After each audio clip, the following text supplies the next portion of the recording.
special express to the beach. The coaches may not be speedy, but at least they're air-conditioned. A streamlined locomotive to match the passengers. What a train, and what service. A sunbath on the way to the beach. At least you can't do this in an upper berth. The girls seem rather frantic to splash in the blue sea. If they actually get wet, it'll probably be a miracle. This way, please. Look out, girls, you'll get your feet wet.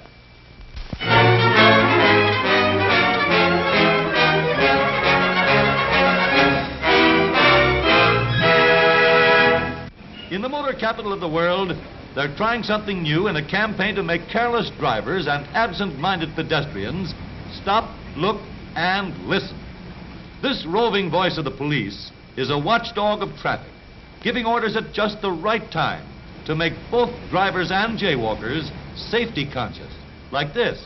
Please, lady, always look at the traffic signal before you step from the curb. Red signal lights mean that pedestrians as well as motorists should stop and wait. Mr. Motorist, be careful. This is the voice of safety speaking. Do not double park your car. When you do, you not only violate the traffic ordinance, you also create a traffic hazard. And is his face red? The traffic officers are finding this a good way to save wear and tear on their pencils. And it's a lot quicker than writing tickets. And so, around Detroit, the voice of safety travels. A constant reminder to motorists and pedestrians to think, not once, but twice.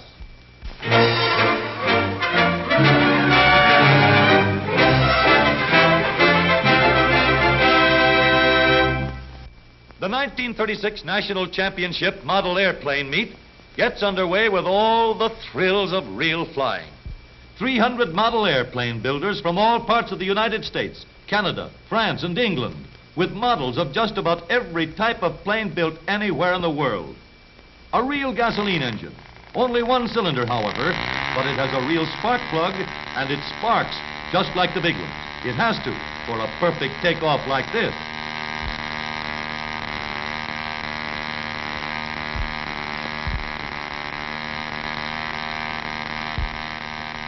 Look out below.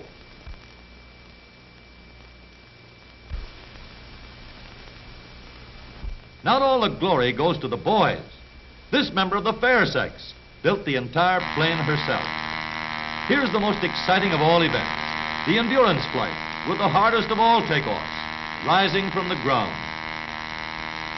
Time is clocked on each entry. A plane must keep within sight of the judges to remain in the contest. And after 30 to 40 minutes in the air, not many come back for a perfect landing like this. Uh-oh, almost too late. The family car seems to have been converted into an airplane carrier. The boxes in the luggage compartment back of the rear seat aren't shoes or lunch, just the spare parts and repair department in case of a bad crash. Got to weigh in first to figure out the fuel supply. A half ounce of gasoline for every pound of plane. 4 drops less than a teaspoonful. At that rate, he gets about 412 miles to the gallon. There's a simple adjustment on the motor to fit the grade of gasoline, just like the octane selector on Dad's car.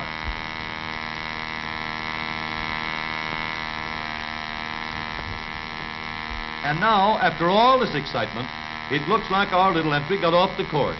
At times like this, a contestant begins to believe his plane goes a bit too far. But all's well that ends well. Little Willie, Sammy, Johnny, Henry, Cuthbert, or whatever his name is, gets back his putt-putter all safe and sound.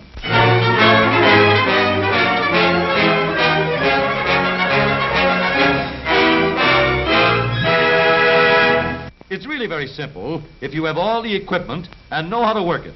The surveyors are first on the job.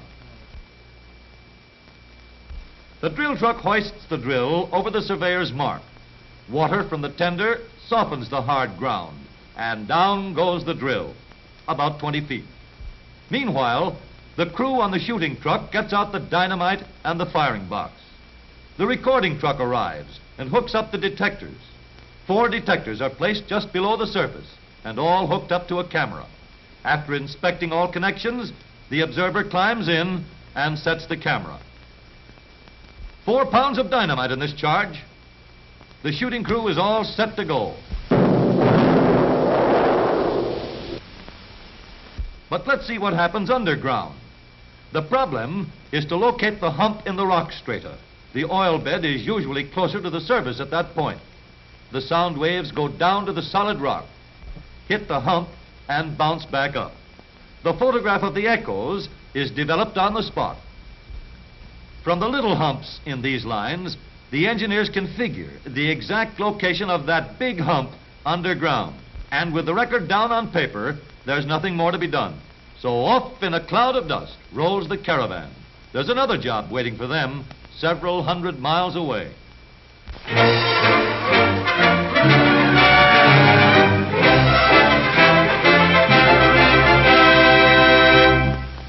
At home aboard, with all the comforts of traveling over the highway, Mr. Percy Hunt of Buffalo, New York, now goes to sea behind the wheel of a motor car.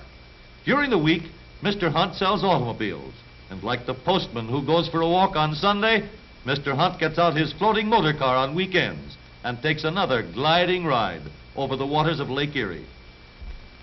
Ventipanes do a double job here, keeping out spray as well as draft. The 6-cylinder valve and head engine has been transferred directly from the car to the boat, even using the original rubber engine mountings. However, a couple of hawsers make the best parking brakes. Whatever the weather, both driver and passengers cruise over the lake with all the comfort of motoring along the highway. No hills, no stoplights. A driver's paradise. Just one big boulevard with oceans of parking space. The cruiser is 35 feet long. It weighs 5,000 pounds. Average cruising speed is 18, and top speed 20 miles an hour. What a perfect car for the streets of Venice.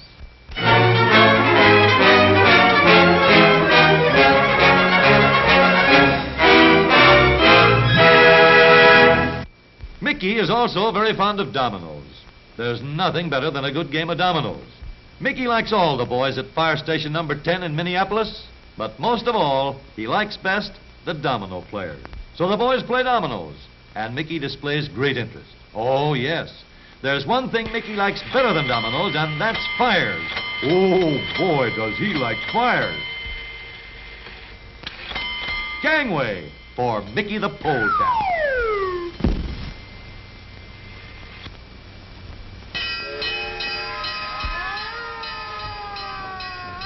Come on, Mickey. Don't be so camera shy. There's work to be done.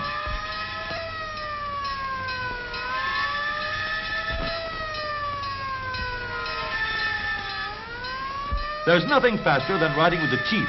Here, here, keep that mouth shut. You're supposed to be excited. And say, where's your hat?